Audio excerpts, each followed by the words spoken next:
assunto de hoje é o teste TED Student para a média de uma amostra. Muitas semelhanças com o teste Z, e a diferença está no uso de uma outra tabela, a tabela T, que já utilizamos para construir intervalo de confiança, quando desconhecemos o desvio padrão populacional, o sigma. E relembrando a tabela T, precisamos de uma informação adicional, que é o número de graus de liberdade. Tamanho da amostra, -1. Vou fazer aqui alguns comentários, alguns alertas, recomendações. Apresentar primeiro aqui um quadro resumo do que estamos vendo até agora de teste para média.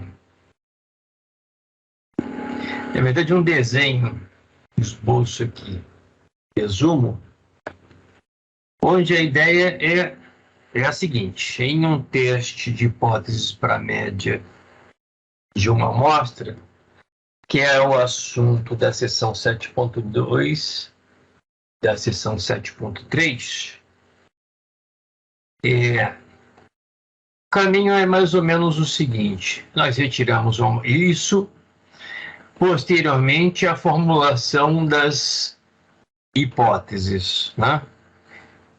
Então, após a formulação das hipóteses, identificando dentre as duas hipóteses qual que estaria a suposta afirmação ou alegação, e após estabelecido o valor do alfa ou de significância, após estabelecido com que tamanho amostral vai se trabalhar, procede-se a retirada da amostra aleatória.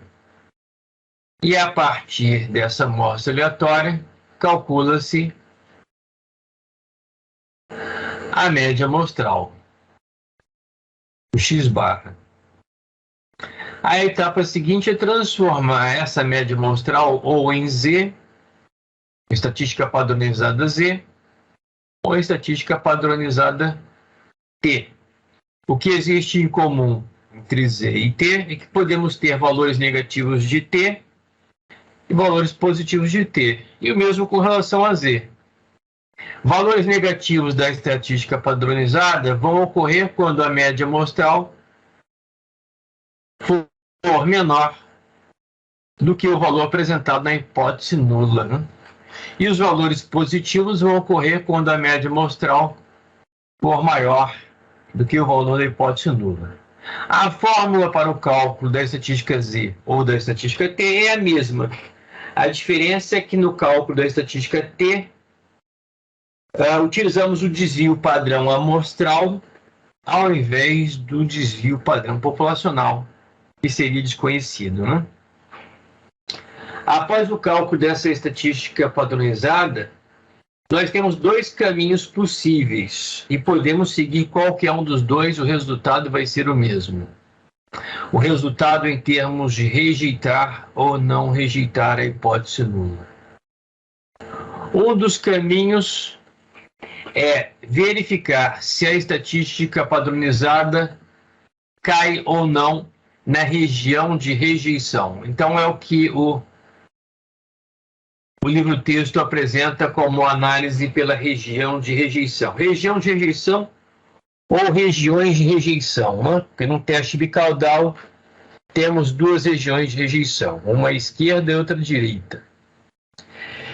Então, nós podemos fazer análise pela região de rejeição, e para isso nós precisaríamos identificar os valores críticos. Então, para seguirmos este caminho, nós precisaríamos obter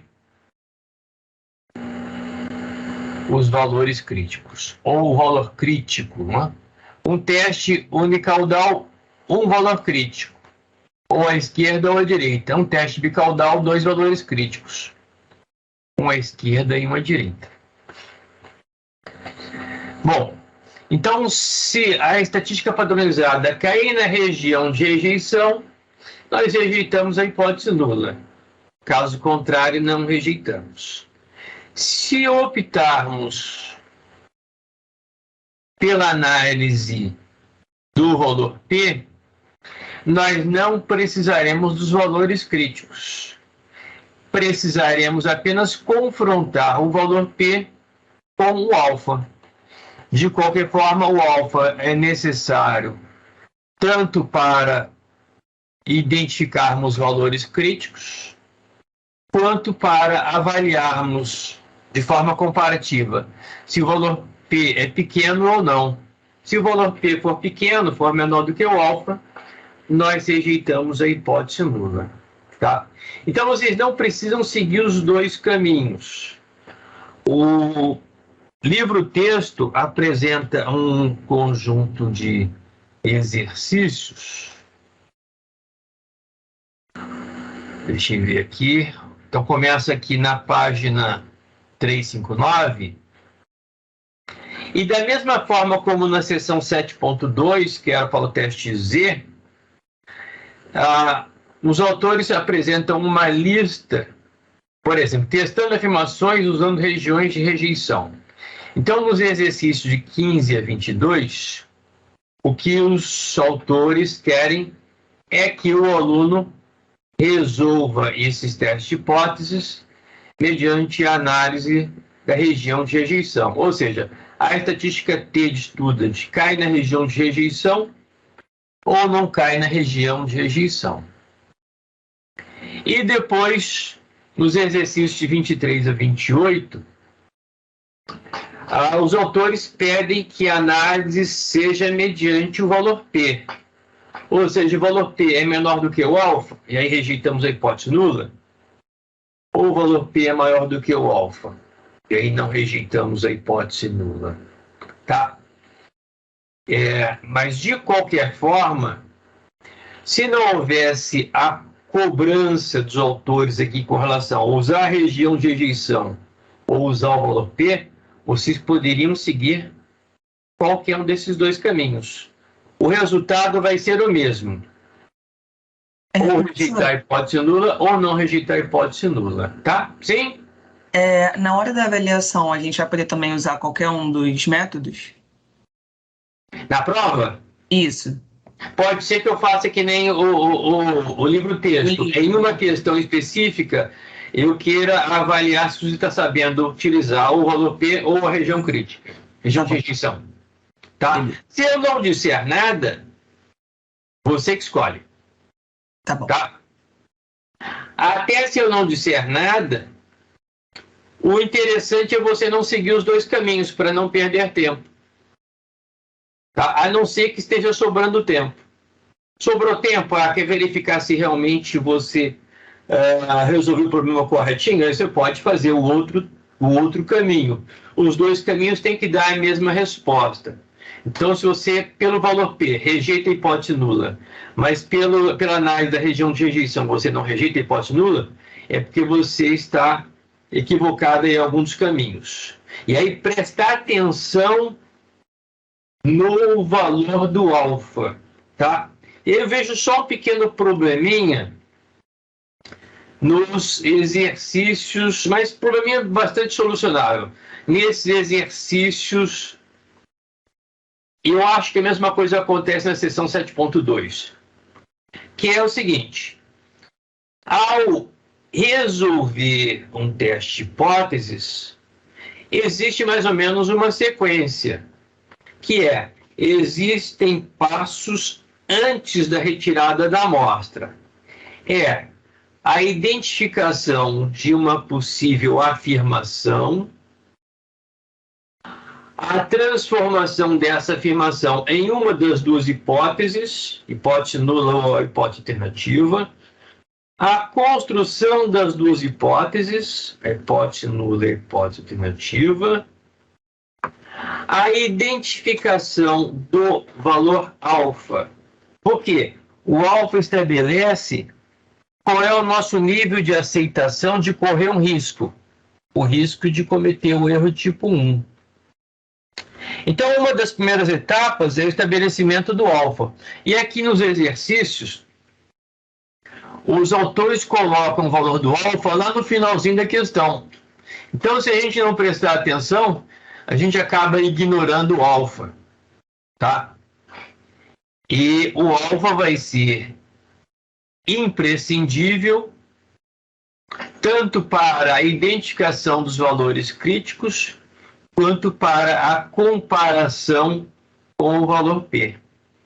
Tá? Então, prestem bastante atenção, porque embora o alfa mais utilizado nos livros de estatística seja o de 0,05, aqui, de propósito, os autores estão colocando vários valores de alfa. Então, na questão 15, o alfa é 0,05. Na questão 16, o alfa já é 0,01. Na questão 17, volta 0,05. Na questão 18, volta 0,01. Mas na questão 19, o alfa é 0,10. Tá? Então, prestar atenção com relação ao valor do alfa. Tá? Uma outra possível fonte de erros é o aluno esquecer que, se for fazer análise pelo valor P, e se o teste for bicaudal, esse valor P ele é o dobro da área delimitada pela estatística T ou pela estatística Z. Tá? Então, cuidado, se for um teste bicaudal, não é tão raro o aluno cometer o erro de não pegar aquela área extrema, lida na tabela, e multiplicar por 2. Tá? Ok? Então, isso pode ser uma fonte de erro, tanto no teste Z quanto no teste T. Para exercitar bem esses aspectos, que são o de identificação de valor crítico, cálculo do valor P, cálculo da estatística Z ou T, eu montei há um tempo atrás um arquivo de exercícios onde eu coloquei uma versão mais atualizada agora cedinho antes da aula. Tá? Qual é a ideia? Aqui eu tenho 25 linhas, ou seja, 25 problemas de teste de hipóteses para média. Pode ser tanto um teste Z quanto um teste T. E vocês são informados de alguns valores, alguns dados, e de outros, às vezes, não. Então, dependendo dos dados passados para vocês, a primeira coisa é vocês identificarem: é um teste T para a média ou é um teste Z para a média?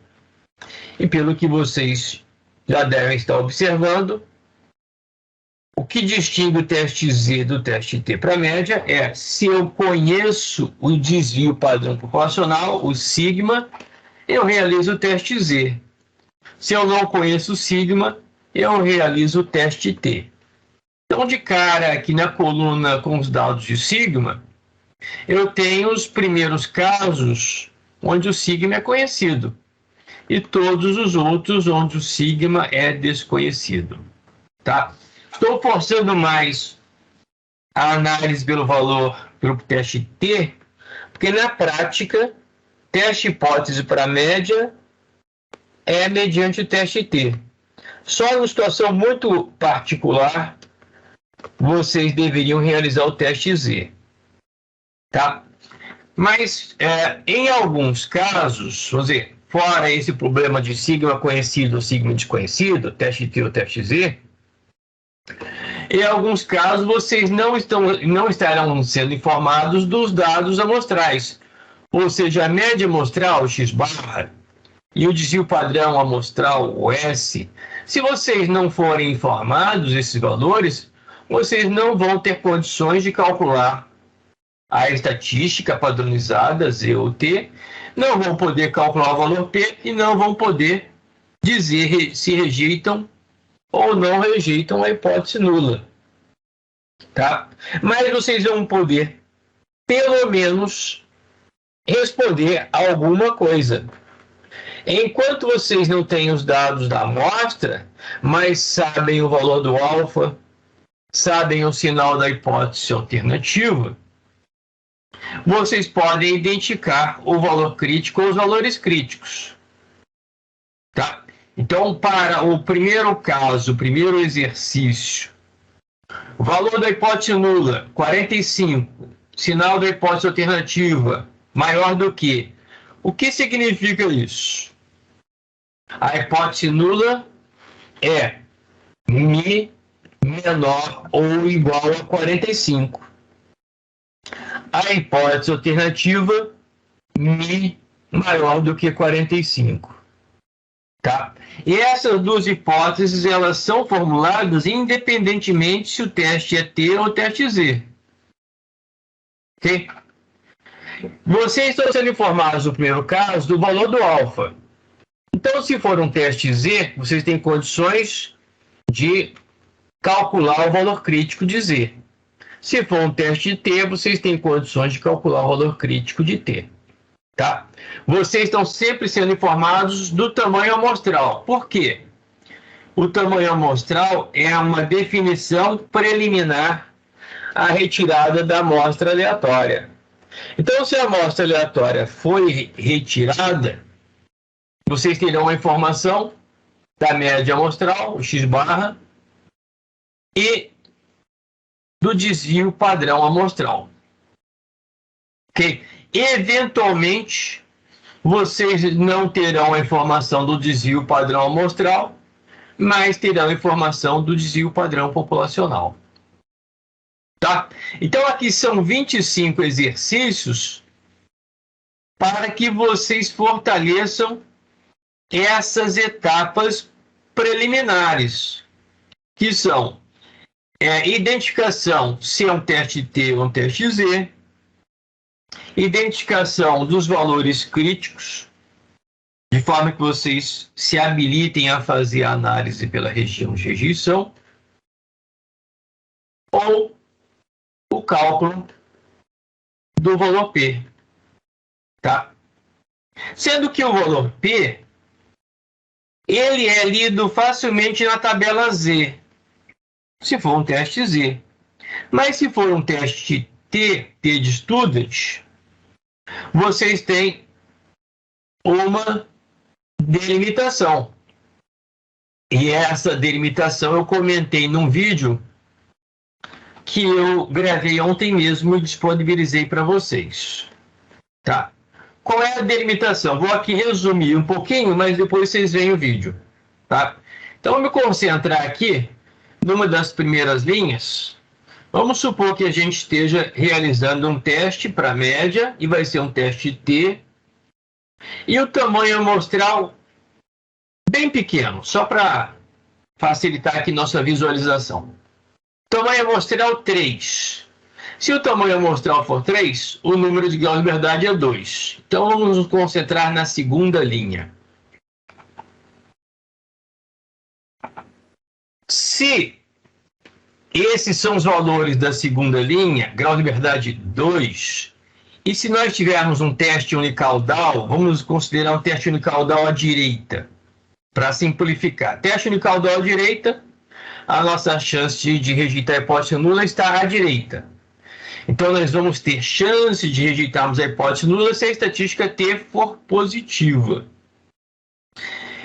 Estes valores que aparecem aqui na segunda linha, 0,816, 1,886, eles são, a princípio, os valores críticos referentes a, se for um teste unicaudal, se o alfa for 0,25, o valor crítico é um T igual a 0,816. Se o alfa for 0,10, o valor crítico é maior, 1,886. Então, esse valor crítico vai aumentando conforme eu vou diminuindo o alfa. Então, vou fazer aqui um esboço dessa situação hipotética. Um teste unicaudal à direita, um teste T. O alfa pode ter qualquer um daqueles valores tabelados e, de acordo com a tabela, quanto menor o alfa, maior o valor crítico. Então, o que a tabela está mostrando de uma certa forma? Teste unicaudal à direita significa o sinal da hipótese alternativa é maior do que. Então, a região de rejeição está à direita. Aqui, o alfa. Se eu vou na tabela observando que o alfa está diminuindo de 0,25 para 0,10, 0,05, isso significa, no meu esboço, que essa área, à extrema-direita, ela vai ficando cada vez menor. Isso é diminuir o alfa, porque alfa é medida de probabilidade. E o que está ocorrendo no eixo horizontal em termos de T? O valor crítico de T está indo de um valor menor para um valor maior. Tá? Então, é isso que vocês têm que observar ao estudar a tabela T. Se o alfa cair ainda para 0,05, o valor crítico 2,92 e assim por diante. Tá?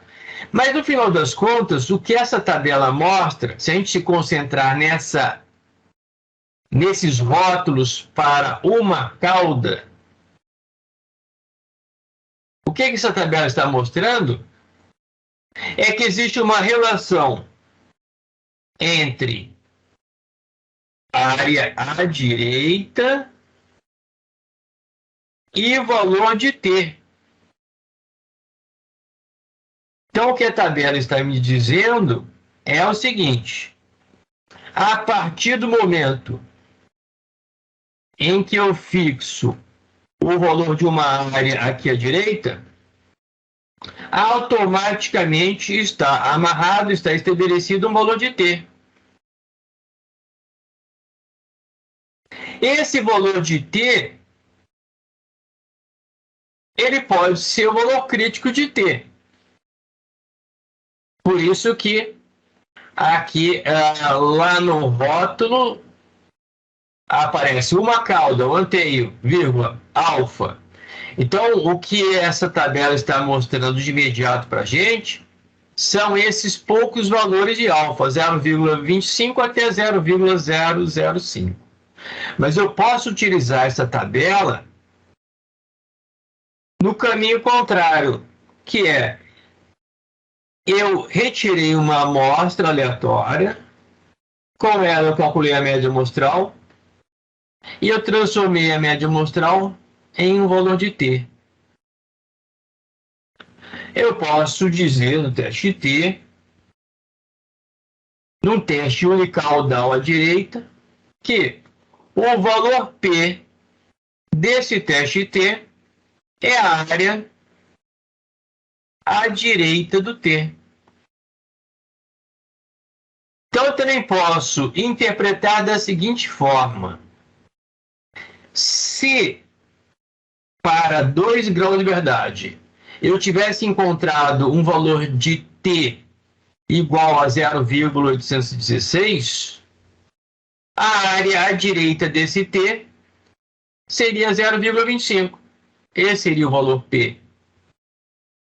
Se eu tivesse encontrado uma estatística T de 1,886, a área à direita desse T seria 0,10. Então, esse seria o valor P. E assim por diante. Tá? Então, eu poderia, por exemplo, chegar à seguinte situação. Estou realizando um teste unicaudal à direita e eu estabeleci que eu vou trabalhar com alfa de 0,10. Se eu encontrei uma estatística T que fique em algum lugar entre 0,816 e 1,886, por exemplo, a estatística t igual a 1,5. Se a estatística t tiver sido de igual a 1,5, é porque o valor p vai estar em algum lugar entre 0,25 e 0,10. Se está entre 0,25 e 0,10, para mim já é o suficiente. Por quê? Eu sei que o valor p vai ser maior do que o alfa, 0,10. E aí eu posso dizer, se o valor p é maior do que o alfa, eu não devo rejeitar a hipótese nula. Ok?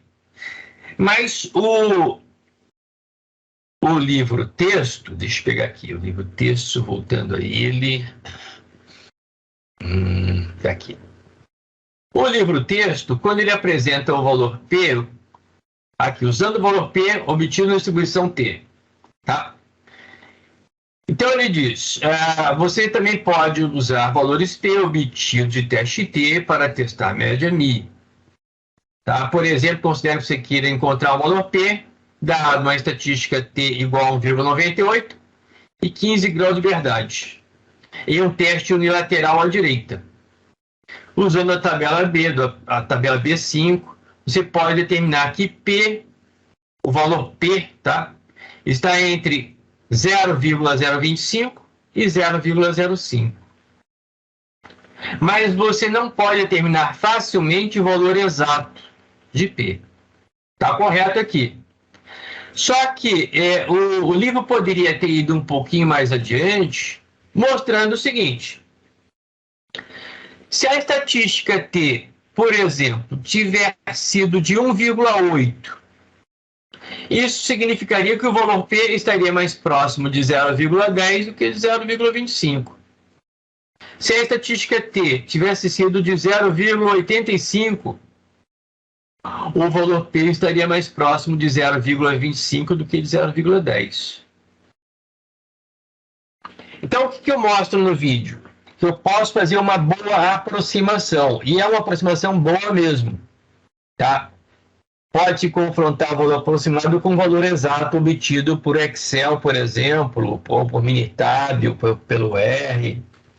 Então, eu posso fazer uma aproximação do tipo 0,25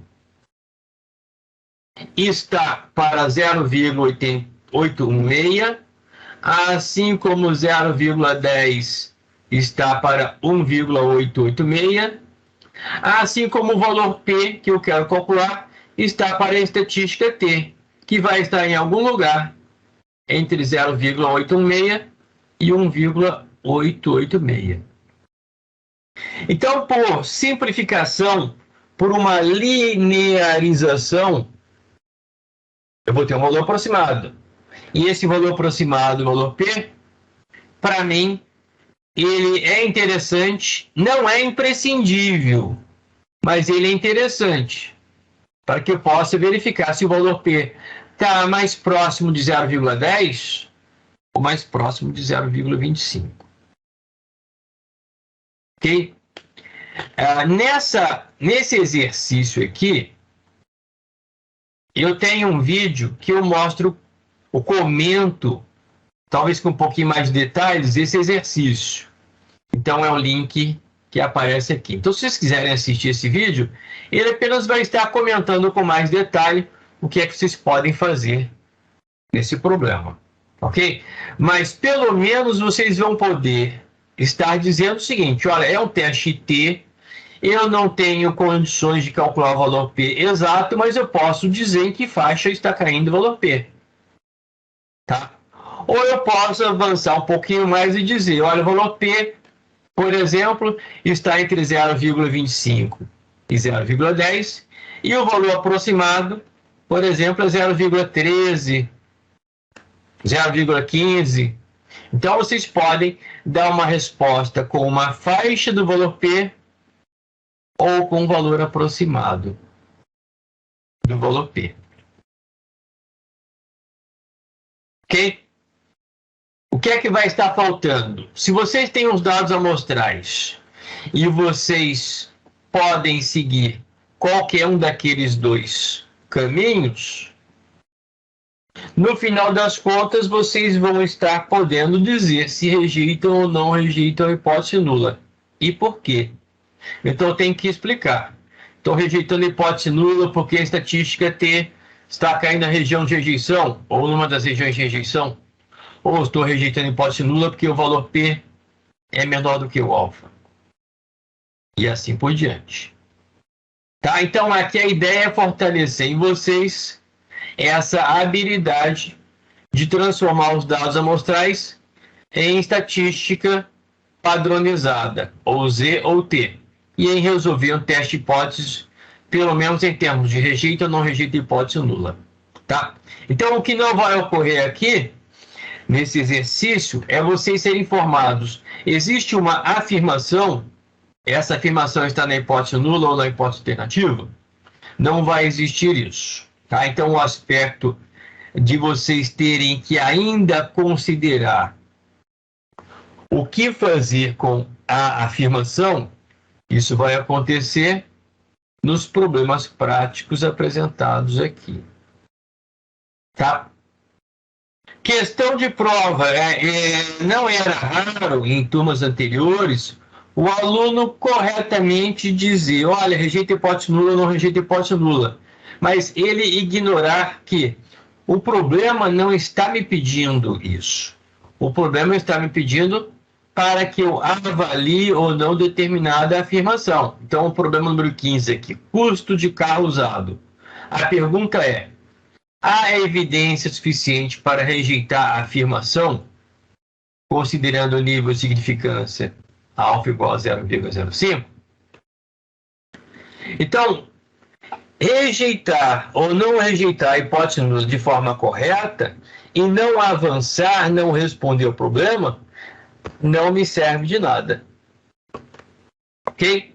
Então, não, vamos assim, não tenham o desinteresse em responder exatamente o que se pergunta.